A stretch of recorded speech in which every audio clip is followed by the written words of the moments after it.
नमस्कार, आप देख रहे हैं द न्यूज। आपके साथ मैं सृष्टि मिश्रा। पीएम मोदी, यहां देश के प्रधानमंत्री नरेंद्र मोदी से जुड़ी बड़ी खबर सामने आई है। बता दें आपको, रामलला के प्राण प्रतिष्ठा कार्यक्रम के बाद छोटी मोटी सभाएं मिलाकर देश के प्रधानमंत्री लोकसभा चुनाव से पहले 140 जनसभाएं करने वाले हैं। बड़ी खबर, ये बड़ी योजना भारतीय जनता पार्टी के लिए। बता दें आपको, बीजेपी के लिए एक बात कही जाती है कि बीजेपी आगे 10 साल की सोचकर चलती है। यही वजह है कि आज ये पूरे विश्व की नंबर 1 पार्टी बनकर उभर चुकी है। और बता दें आपको, इस पार्टी की वजह से देश का मान सम्मान बढ़ा। देश के प्रधानमंत्री नरेंद्र मोदी के कारण, उनके नेतृत्व के कारण, उनके काम, उनकी नीतियों के कारण आज देश का जो मान है वो विश्व पटल पर बढ़ रहा है। आपको मैं पूरी तैयारी बताती हूं, फिर आप कमेंट करिए कि आखिर आपको कैसी लगी बीजेपी की ये योजना। यहां पर प्रधानमंत्री नरेंद्र मोदी भारतीय जनता पार्टी को 51% हर बूथ स्तर तक वोट दिलाने के लिए जनसभाएं करेंगे और इसकी पूरी तैयारी है, मतलब पूरा लेखा जोखा आ चुका है। विपक्ष दूर दूर तक इस नीति तक नहीं पहुंच सकता। बता दें आपको, ये योजना इतनी भारी बनाई गई है, ये आगे आने वाले 10 सालों के लिए बनाई दी गई है। इस पर पीएम मोदी जनसभाएं करने वाले हैं। बड़ी खबर इस वक्त की है ये। 140 जनसभा, अभी प्राण प्रतिष्ठा का कार्यक्रम चल रहा है। एक विशेष अनुष्ठान, एक कड़ी तपस्या के साथ पीएम मोदी प्राण प्रतिष्ठा का पूरा भव्य आयोजन करवा रहे हैं और खुद भी वहां पर मुख्य यजमान तो नहीं, वो अनिल मिश्रा होंगे, लेकिन प्रधानमंत्री नरेंद्र मोदी भी नजर आएंगे। बता दें आपको, ऐसे में बीजेपी लोकसभा चुनाव के लिए भी तैयार हो चुकी है और प्राण प्रतिष्ठा कंप्लीट होने के बाद बीजेपी अपने रथ पर सवार हो जाएगी और कहा जा रहा है कि बीजेपी का यह विजयी रथ होगा। हालांकि लोकसभा चुनाव में विपक्ष पूरा टक्कर देने के लिए सोच रहा है और गठबंधन बना हुआ है, देखने वाली बात होगी। फिलहाल तो अयोध्या नाम की वजह से गठबंधन के कई नेता का इस्तीफा का दौर जारी है। अब मैं आपको बताती हूं, कार्यक्रम में हिस्सा लेने वाले हैं पीएम मोदी। गांव चलो अभियान, गांव चलो अभियान बीजेपी शुरू करवाने वाली है। बड़ी खबर, क्लस्टर बनाएगी बीजेपी। और बता दें आपको कि इस क्लस्टर पर एक एक टीमों का जायजा लिया जाएगा, किस तरीके से बीजेपी के कार्यकर्ता काम कर रहे हैं। इसके बाद मैं आपको बता दूं, ये जो अयोध्या में राम मंदिर बन रहा है, इस योजना को बीजेपी जन जन तक पहुंचाने वाली है। यही वजह है कि गांव के बूथ स्तर तक बीजेपी के जुड़ने की यह योजना की शुरुआत हो जाएगी। प्राण प्रतिष्ठा के बाद पीएम मोदी 140 जनसभाएं करते नजर आएंगे। लोकसभा चुनाव के पहले छोटे मोटे बड़े, आपको मैंने बोला, गिनती मिलाकर के उतने हो जाएंगे। अब मैं आपको बता दूं, सूत्रों ने बताया है कि यहां पर कार्यक्रम में भाग लेने के बाद जायजा भी लेंगे प्रधानमंत्री नरेंद्र मोदी। इसके लिए 51% वोट हर बूथ पर मिले। राम मंदिर जो अयोध्या में बना, उस प्रोजेक्ट को गांव के हर एक जनता तक पहुंचाने का काम करेंगे बीजेपी के कार्यकर्ता।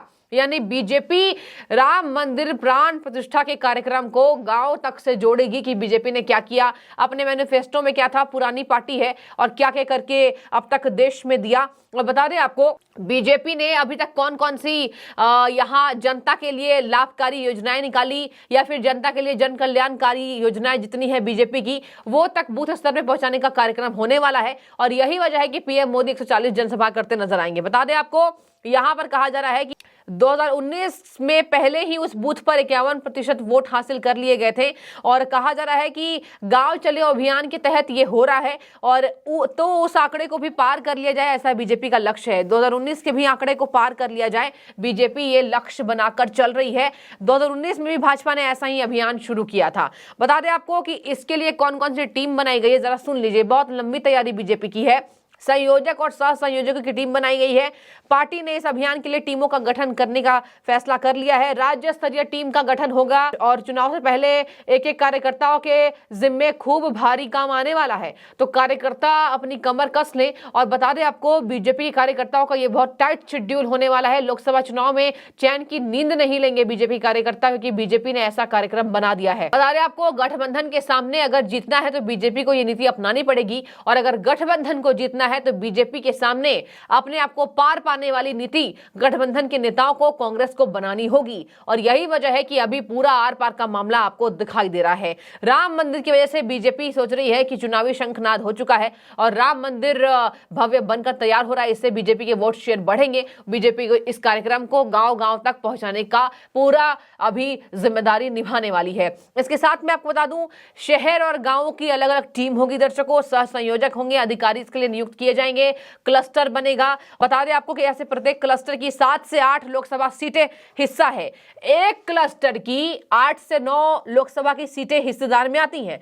वैसे में जिसका नेतृत्व स्थानीय बीजेपी नेता करेगा और वो जो चुनाव नहीं लड़ रहा है। प्रधानमंत्री एक ऐसे कार्यक्रम में प्रत्येक क्लस्टर में से कम एक निर्वाचन क्षेत्र का दौरा जरूर करेंगे और देखेंगे कि क्लस्टर में जो निर्वाचन क्षेत्र आते हैं काम कैसा हो रहा है, जनता का क्या मिजाज है और कितने स्तर पर बीजेपी के कार्यकर्ता वहां पर निश्चल भाव से काम कर रहे हैं।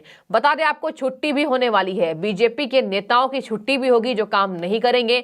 वैसे भी 70 से ज्यादा उम्र जो पार कर चुके हैं, बीजेपी की पहली सूची जो आने वाली है उसमें उन नेताओं की छुट्टी होगी जो काम नहीं कर पाएंगे, जो शारीरिक रूप से उतने एक्टिव नहीं है। इसके साथ में आपको बता दूं 24 का चुनाव आम चुनाव नहीं है। 2 बार प्रधानमंत्री, देश के प्रधानमंत्री बन चुके हैं नरेंद्र मोदी की चाहत ऑब्वियस सी बात है तीसरी बार भी प्रधानमंत्री बनने की है और यही वजह है कि बीजेपी की अलग तैयारी जोरों शोरों से दिख रही है। आपको बता दें दर्शकों, बीजेपी ने कहा दूसरी ओर राम मंदिर प्राण प्रतिष्ठा समारोह के बाद छोटी बड़ी रैलियां, सार्वजनिक बैठकों और रोड शो को शामिल करके पीएम मोदी की 140 जनसभाएं होंगी। संसदीय निर्वाचन क्षेत्र का दौरा करेंगे, पदाधिकारियों से, अपने पार्टी के पदाधिकारियों से बातचीत करेंगे, प्रभारी पदाधिकारियों से वार्तालाप होगी पीएम मोदी की और उतारे गए उम्मीदवारों का रियल टाइम असेसमेंट करेंगे। रियल टाइम मतलब उसी वक्त असेसमेंट, कौन काम कर रहा है, कितने लोगों को हमने छुट्टी नहीं दी है, जिनको हमने मैदान में उतारा है तो मैदान में काम कैसे कर रहे हैं। तो बीजेपी नेताओं की मैंने आपको पहले बताई कि छुट्टी हो सकती है, काम करके देना होगा। सूत्र ने बताया कि यह व्यवस्था इसके बावजूद है कि पार्टी ने पहले से ही मौजूदा सांसद और विभिन्न लोकसभा सीटों में मैदान में उतरे उम्मीदवारों के दोनों के लिए एक फीडबैक तंत्र स्थापित कर दिया है। फीडबैक भी ली जाएगी कि कौन सा नेता कितना काम कर रहा है। तो ये बहुत कड़ी तपस्या होने वाली है बीजेपी कार्यकर्ताओं के लिए, बहुत इम्तिहान की घड़ी आ गई है, परीक्षा होगी इसमें। ऐसा नहीं है कि बीजेपी के नेता है तो दे दी जाएगी। बीजेपी के नेता है तो असेसमेंट रियल टाइम प्रधानमंत्री करेंगे, रियल टाइम असेसमेंट होगा, फीडबैक तंत्र स्थापित किए जा रहे हैं, फीडबैक ली जाएगी। इसके साथ में आपको बता दूं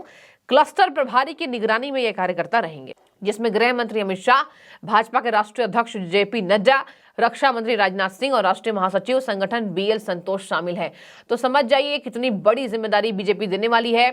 गांव चलो अभियान के तहत बीजेपी की ये बड़ी तैयारी, हर बूथ स्तर पर बीजेपी को 51% वोट मिले, इसका ठेका बीजेपी अब अपने कार्यकर्ताओं को सौंपेगी कि पिछले लोकसभा चुनाव में जो काम हुआ था उससे भी बढ़ चढ़कर वोट आने चाहिए। बता दें आपको इस बार बीजेपी का नारा है अब की बार 400 के पार। समझ जाइए 400 का पार जो आंकड़ा है वो कितना मुश्किल होने वाला है और इतना मुश्किल ऊपर से अगर आप सामने देखें तो गठबंधन के तमाम बड़े दिग्गज नेता हाथ जोड़कर पीएम मोदी को हराने के लिए सामने खड़े हैं। तो ये बहुत इंटरेस्टिंग चुनावी मुकाबला होने वाला है।